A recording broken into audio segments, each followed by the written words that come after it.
تو آپ کا کاروبار، آپ کا رزق کمانا بابرکت ہوگا۔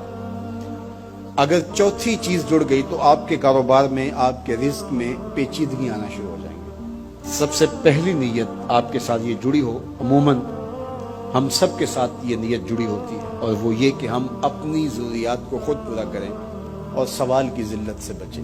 دوسرا مقصد، جو میرے زیر کفالت لوگ ہیں، وہ بچے ہیں، بیوی ہے، بوڑھے والدین ہیں، وہ چھوٹے بہن بھائی ہیں، یا جو لوگ بھی میرے زیر کفالت ہیں، ان کی ضروریات کو میں نے پورا کرنا ہے، اور اس کے لیے میں یہ رزق کما رہا ہوں۔ تیسرا مقصد ہمارے ساتھ جڑا ہونا چاہیے، اور جب بھی ہم کمائی کر رہے ہیں تو ہمارے ذہن میں یہ بات ہو کہ معاشرے کے وہ لوگ، وہ میری گلی میں ہیں، میرے رشتہ داروں میں ہیں، میرے محلے میں ہیں، یا کہیں اور ہیں، جن کا کوئی کمانے والا نہیں ہے اور مجبور ہے، میں ان کی مدد کروں۔ اللہ مجھے اس کاروبار سے، اس وسیلہ رزق سے اتنا عطا کر دے کہ میں اپنے بچوں کی کفالت بھی کروں گا، اپنی ضرورت بھی پوری کروں گا، اپنے والدین کی خدمت بھی کروں گا، اور معاشرے کے ان کمزور لوگوں کی مدد بھی کروں گا۔ وہ کام جن کے ذرائع نہیں ہوتے آمدن کے، بلکہ اخراجات ہوتے ہیں، میں ان کاموں میں لگوں گا۔ مدارس دینیاں ہیں، مساجد ہیں، اور دیگر ایسے کام ہیں، میں یہ خدمت کروں گا، اس لیے میں کما رہا ہوں۔ تو یہ رزق بابرکت ہوگا، اور آپ بیٹھے اپنے دفتر کی کرسی پہ ہوں گے، تمہارا رب تمہارے نامہ اعمال میں ثواب لکھا رہا ہوگا، فرشتے نیکیاں لکھ رہے ہوں گے۔ عمومی طور پہ رشتہ داریوں کے اندر بعض رشتہ دار بہت تلخیاں دیتے ہیں، زندگی کے اندر زہر بھر دیتے ہیں، لیکن اگر کبھی وہ مجبور ہوں تو ان کی اعانت کریں، اور ان کا رویہ کچھ بھی ہو، زہرناک ہی ہو، لیکن آپ کا رویہ خوبصورت ہونا چاہیے۔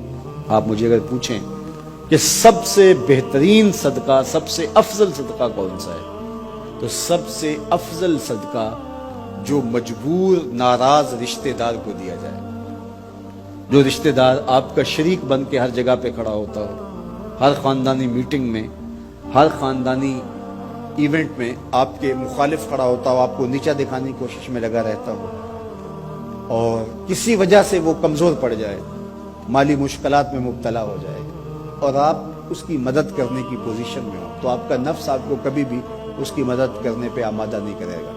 آپ کا نفس روکے گا، آپ کہے گا کہ یہ تو ہمارا شریک ہے، تو سانپ کو دودھ پلائیں، اب تو اس کا سر پاؤں تلے آیا ہے، اس کو تو کچل دے، یہ تو میرا دشمن ہے، اس کو طاقت دوں۔ نفس کبھی بھی نہیں چاہے گا کہ اپنے شریک دشمن کی مدد کی جائے، لیکن سب سے افضل صدقہ وہی ہے جو ناراض رشتہ دار کو دیا جائے، اس لیے کہ اس میں نفس شامل نہیں ہوگا، اور جس عمل میں آپ کا نفس شامل نہیں ہوتا، اس عمل سے تمہارا رب راضی ہوتا ہے۔ تو رشتہ داروں کے ساتھ سلوک اچھا کرنا، رشتہ داروں کے ساتھ رویہ خوبصورت کرنا، یہ تمہاری زندگی کا اسلوب۔ مجھے بتائیے، اہل مکہ نے، حضور کے رشتہ داروں نے حضور کے ساتھ کیا سلوک نہیں کیا تھا؟ اوجریاں ڈالی، کانٹے پھینکے، راہوں میں گڑھے کھودے، اذیتوں کے پہاڑ کھڑے کیے، اور کیا کیا مصیبتیں نہیں تھی۔ حضور شہر مکہ سے چلے گئے مدینہ المنورہ۔ اب جب فتح مکہ ہوا تو حضور جب تشریف لائے تو ناقہ پہ سوار ہیں، تو اب یہ تھر تھر کانپ رہے ہیں سارے رشتہ دار حضور کے، برادری کے لوگ۔ انہیں پتا تھا کہ آج ہمارا آخری دن آ گیا ہے، اور اگر بڑا بھی رحم ہوا تو کم از کم ہمیں شہر بدر تو کر ہی دیا جائے۔ اب حضور تشریف لائے، سب کو جمع کیا، کہا کہ بتاؤ میں تمہارے ساتھ کیا سلوک کروں؟ تو انہوں نے کہا کہ آپ کریم باپ کے کریم بیٹے ہیں، ہمیں آپ سے اچھے سلوک کی توقع ہے، اور ان کو توقع یہ تھی کہ ہمیں قتل نہ کیا جائے، شہر سے نکال دیا جائے۔ تو آقا کریم نے فرمایا اذهبوا انتم الطلقاء، جاؤ چلے جاؤ، میں تمہیں معاف کرتا ہوں۔ اور آج تم سے وہی کہتا ہوں جو حضرت یوسف علیہ السلام نے اپنے بھائیوں سے کہا تھا، لا تثریب علیکم اليوم، جاؤ چلے جاؤ، تم سارے آزاد ہو۔ اور حضور نے سب کو معاف کر دیا۔ معاشرے کے کمزور لوگوں کی حضور علیہ السلام مدد کرتے، ان کا بوجھ حضور اٹھا لیتے۔